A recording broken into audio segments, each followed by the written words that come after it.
So I got a little bit of a philosophical joke here for you guys. Let's check this out.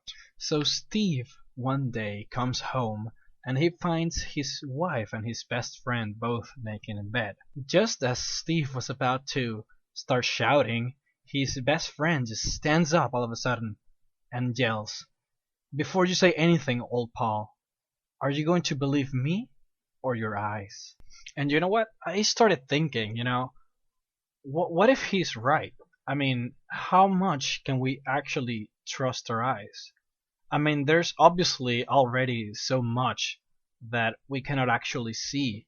Everything that's microscopical, or anything that's ethereal. Maybe there's ghosts and we don't know, or maybe God is right in there and we cannot see him. And that poses a lot of questions, especially religious. I was thinking, imagine a little kid with his little ant farm, that sweet glassed little farm that they keep on a table. Just imagine the little kid just outside there looking at these ants, doing their thing. The ants actually, they don't perceive the little kid. I mean, they are living their own world, and they don't actually see the little kid there. I mean, they can literally turn around and see the little kid, but they will not really understand the profile of the kid versus the background. I mean, I imagine little ant just looking at a door, and even if I'm standing right there in front of that door, the ant wouldn't be able to tell the difference between the door and me. And what if us humans, what if that's exactly what is happening to us? What if God is right there, in the sky, and every time we look up, it's as if we were looking at him, but we cannot actually perceive him from the background. What if he's always been there and we cannot just tell, if it's there? I mean, there's been, especially religious, Catholical religious priests that they testify that they have actually seen angels and whatnot, and the actual point in time where they actually start seeing ethereal beings like angels and stuff and demons, it usually starts all of a sudden, and the way that they feel this happening is as if their eyes peeled over, and suddenly their eyes really opened, and suddenly they can start seeing the things that were always there but they couldn't see before. And what if it's like that all the time? What if God has always been there but we just cannot see him?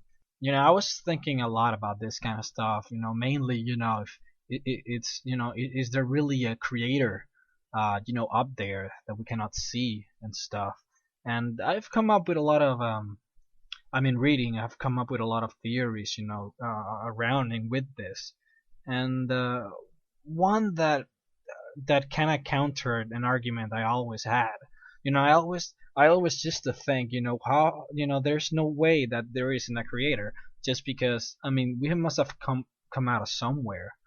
I mean, everything, matter, it's never created nor destroyed. It's always changed. And I mean, life has taught us that everything changes and everything is created from something, to serve a purpose. But I came out with this really nice idea. Just because two outcomes are similar, that doesn't mean they must have a similar cause. If a clock is created, that means that there must be a clock master. Or if there's an eyeball, that there must mean that someone created the eyeball, right? But just because it is like that, in our perceivable world, it doesn't mean that it must be like that all the time. Just because we are looking at it from a perspective of trial and error. Trial and error doesn't always means that it is right. Imagine this 80-year-old guy goes to the doctor, and this really old guy tells the doctor, "Hey, my 18-year-old wife is pregnant." The doctor goes and tells him, "All right, let me tell you a story. A man went hunting, but instead of a gun, he picked up an umbrella by mistake. When a bear suddenly charged the man, he picked up the umbrella, shot the bear, and killed it." The old man goes and says, well, that's impossible, someone else must have shot the bear. And then the doctor goes, that is exactly my point. Obviously he didn't make the wife pregnant.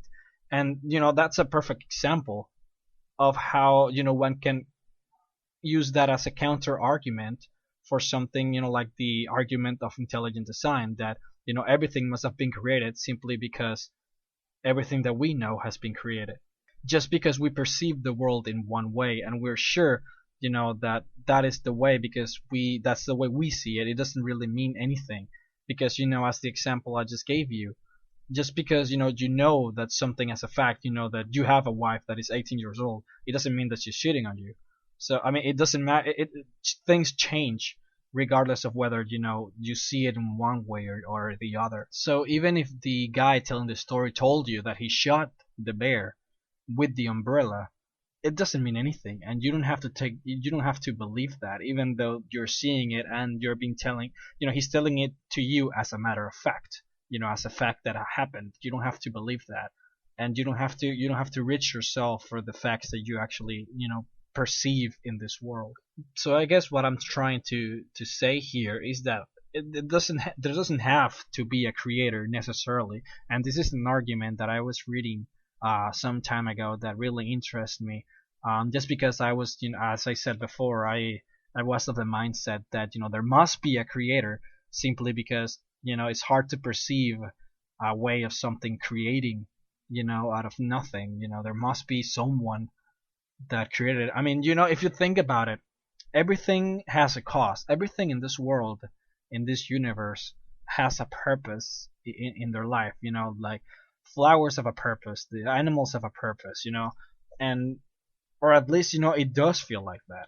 And I guess many multiple no psychologists, philosophers, they've all agreed on the fact that there's purpose in many different living things. Now the fact that we haven't found a true purpose for humans is one thing, but usually animals, they and plants and rocks, and everything serves a cycle that serves each other, and that is really interesting. And I found this little nice quote here. It says, everything that begins has a cause. The universe begins to exist, therefore the universe must have a cause. And if you think about it, if a god created the universe, I mean, it must have created the universe for some purpose. Why would it just create a universe for nothing? But I guess I'm running around the bush here, going a little bit off topic, and I'm gonna talk about that on a later episode. But for now, I want to talk a little bit more about the whole creator. Now, think about this: if there was a creator, if things were created by other things, then there would literally be no ending. I mean, if the human was created by the mother and the father, and the mother and the father were created by their mothers and their fathers, eventually you never really reach an end with that conclusion. If matter is not really created nor destroyed, then it just keeps on changing. Then there is literally no end, because you will just continue creating, and the creator are going to have a creator, and that creator is going to have another creator, and it's just going to never end. And I just thought that was kind of interesting here, and I might refute this this nice philosophy here in some later episode, but I just thought I was going to share it because it kind of interests me just a little bit. But I'm running out of time, so I guess I'll finish it for now. Hope you guys enjoyed the video, and as always, have a very nice day, guys. Rex out. Peace.